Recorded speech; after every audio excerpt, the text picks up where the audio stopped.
Hello and welcome to another album analysis. In today's video we're taking a look at the album The Ballad of Darren by the English Britpop band Blur. This is the group's 9th studio album and the follow-up to 2015's The Magic Whip, and this is going to be an album that is packed full of nostalgia, loss and melancholy, really reflecting on their generation but also being applicable to younger people as well, really looking at a mature sound from the band as they've continued to develop and age, and really just look back at their life and really look at the things that they've gone through and really just touch, certainly through Damon Albarn's perspective, on things that have happened in his life. And the title of the album actually reflects on the band's former bodyguard, Darren "Smoggy" Evans, who does currently work for Albarn, but somebody who's been with them for such a long time. He's gone through the same experiences. It's almost like a reflection of the band's history, and he's also been a big part of that. He has been many people to the band, as well as being one singular person as well. With this album, we're also going to see quite a similar sound to Think Tank from 2003, the band's 7th studio album. They've really gone back to that sound after they did make a little bit of a change with The Magic Whip. But they've got so many changes in style over the years,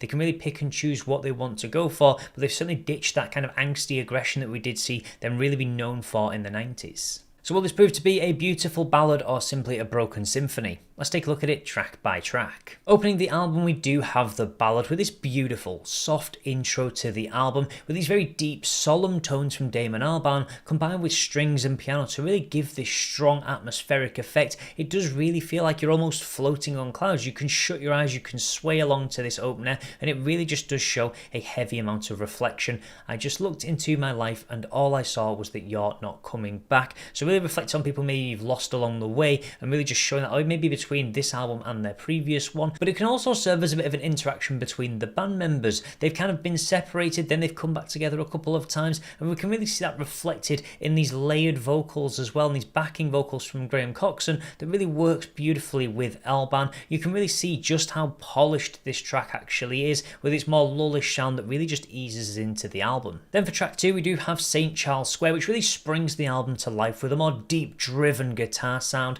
and it's been classed as a place where ghosts of monsters can be found. So looking at the dark moments effectively for the band's history in their past, whether it be personal or parts of the band, really has this very much creepier sound, almost like something from a horror show, and we do see the use of howls and these almost scared screams coming from Damon Albarn, which is a really strong effect. And also the lyrics are very cleverly written for this as well. Lots of words that really do reference the idea of something kind of under the bed, certainly. Basement flat with window bars, almost like a prison that's kind of out of the way. You can't really be seen. It's living under the floorboards because there's something down here. So you can see that they really put this emphasis on things below, really below the surface, lurking that in that darkness almost, ready to strike, that can kind of haunt you almost. So I like how a lot of the lyrics really do show that. And we also get this distorted guitar sound to really round the track out. Again, just add to this really creepy atmosphere. It's one of the more jaunting tracks that is actually included on this album, but it really adds that sonic edge to it because of what the track is trying to convey.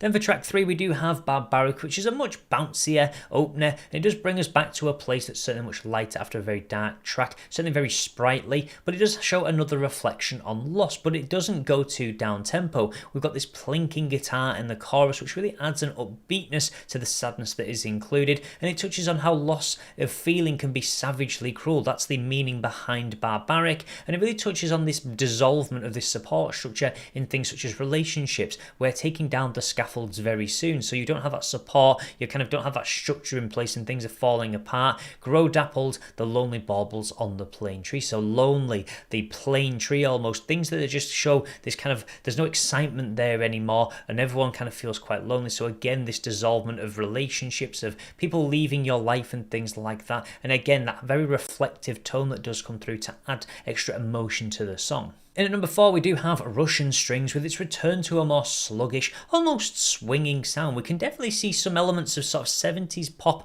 really just showing through on this album. There are strings attached to all of us is a lyric that I really do enjoy. The idea that we're all puppets, there's always strings attached to everything you do, and that's something that you can kind of look back on. Certainly as you move through life, you really get to that point where you realise that nothing is quite what it seems often is the case, and we can really see that shown throughout this track as it continues to develop. There's nothing in the end only dust. So it's really showing this idea that you kind of have to make the most of life. So turn the music up, I'm hitting the hard stuff, and we do see a number of different kind of almost drug references and things like that included in this album. Again, that reflectiveness on 90s culture, but it's really just showing quite well and quite strongly that life is finite almost, and you have to just kind of live life to the fullest. And it does also have this beautiful instrumental outro, something they don't really include too heavily. They do use it on a couple of tracks, but really just adds this soft way to really round the track out, as they do make great use of some of these strings, pianos, and different instruments throughout the course of the album. For track 5, we do have the Everglades for Leonard, which sees this acoustic switch up. I love the variety they're bringing to this album. They're not kind of just going into those more raw, aggressive sounds that they're known for.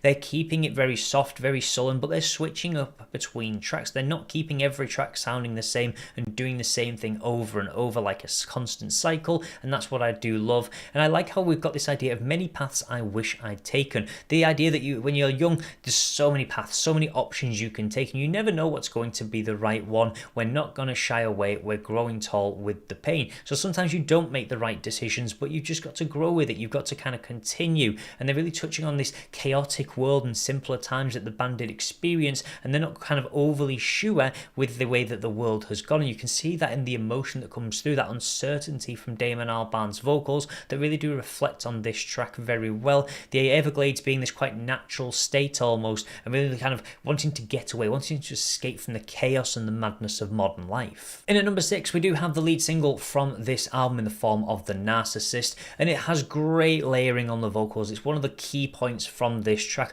almost like echoes, really just kind of almost these people that have left your life or people that you've lost due to certain circumstances, just kind of whispering in your ear. And I love some of the lyrics that were included on this track. I felt Roberto standing there, this idea of your heart speeding up and then slowing down, making great use of these musical terms. And it's a song that very heavily reflects on substance misuse. Most of the lyrics do kind of point towards that, towards getting through it, the idea of shining the light in your eyes when your pupils dilate. And it really touches on the end as well, towards the idea of defiance, not falling down, really heeding the signs that you kind of want to continue living life. So we can again see something that ties back to maybe 90s culture, when certainly drugs were quite prominent, and the band may have gone through that stage and really just gone to that point where they almost could have lost their lives because of what they were doing, and this very negative kind of feeling. You can really see it with the Narcissist.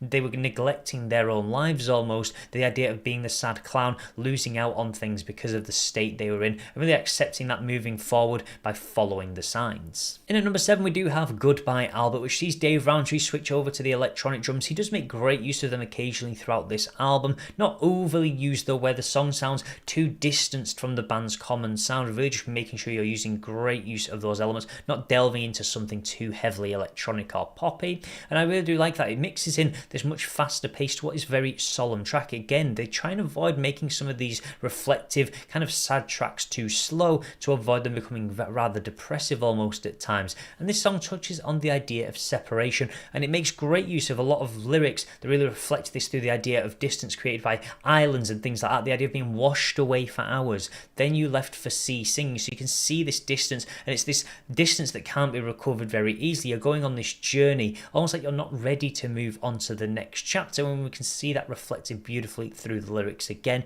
This one person that doesn't want to move on and this other person that does, and that causes that separation, that distance, but with great use of lots of lyrics that really reflect this idea to really show this distance that cannot be recovered. For track 8, we do have Far Away Island, which is continuing the theme that we did see from Goodbye Albert, making great use of this idea of islands, distance, and this kind of almost world within your own world, whereas an island is kind of desolate at times, but it can be quite fruitful or quite sprightly. So there's a lot of variance in what they're actually kind of covering with some of these tracks, and it opens with this very folkish sound. It almost feels like a bit of a tale being told in a pub or something like that, which shows again this idea of this increasing distance. And when they make great use of this hollowed, distant vocal that really helps to add to this idea of showing that distance between these two people, but it also touches on the idea of not being lost at sea. The lyrics do reflect that idea of knowing your destination. You know which way where you're going, you know which way you want your life to head in, when others may feel that you've become a little bit lost. So I like how it's again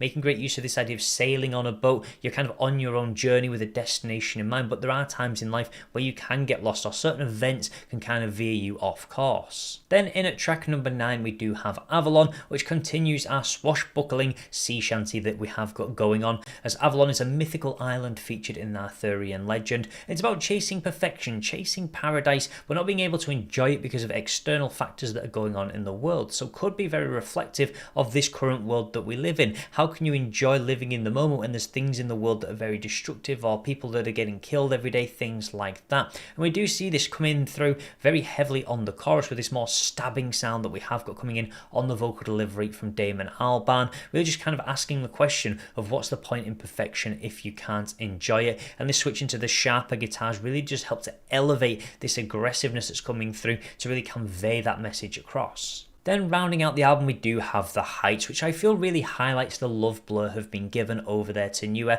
over the past 30 or so years. I gave a lot of heart, so did you, standing in the back row, this one's for you. You can really feel it has this live presence of him being on a stage, playing to an arena packed full of maybe 50,000 people. They can still see the people all the way at the back. They really feel it, and you've seen it in recent videos of Damon Albarn kind of crying on stage, breaking down because of the raw emotion he's been feeling, and that's shown throughout this entire album. The reflectiveness, the emotion, the almost intellect from the band as they've progressed through life and have kind of learned these lessons. So it's really great to see how they've ended the album with this song. It's almost like they trying to show the beauty through Damon Albarn's eyes, what he gets to see that other people can't see. He's trying to reflect that in this track. The one thing I didn't quite like about this track though is the distorted, grainy ending. Although it's maybe supposed to imitate the idea of the closing of a show, the throwing the guitar on the stage, these very sharp, distorted sounds. I do kind of would have liked if they'd have just tapered it off nice and peacefully. It's something we've seen very strongly used on this album, and it was quite jarring when I actually heard the end of the album, expecting this tape off,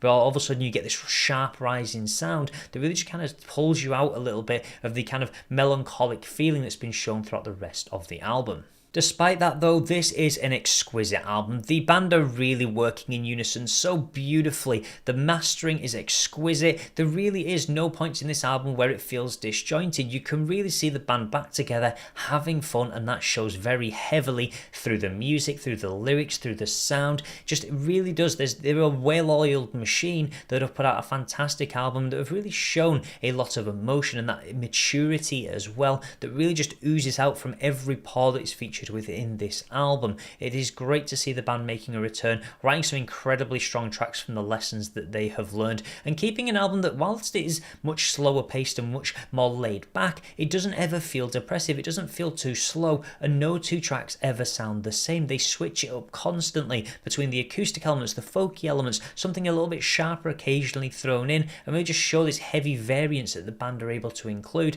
to stop the album from being rather bland. So overall, I'm going to give this album an 8.5 out of 10. It is an exquisite listen if you're looking for something a bit more laid back, and it's just as strong, I would say, as their 2015 album The Magic Whip, which did receive critical acclaim, and I have a high feeling this album is going to do the same. It is absolutely gorgeous. You could switch off, you can shut your eyes and let the band take you on a journey, and it does that so very well. So that will be everything for today's video, but please do feel free to let me know your thoughts about this album in the comments section below. Let me know your rating out of 10 and where you feel it did land on that scale. I really would love to know your thoughts.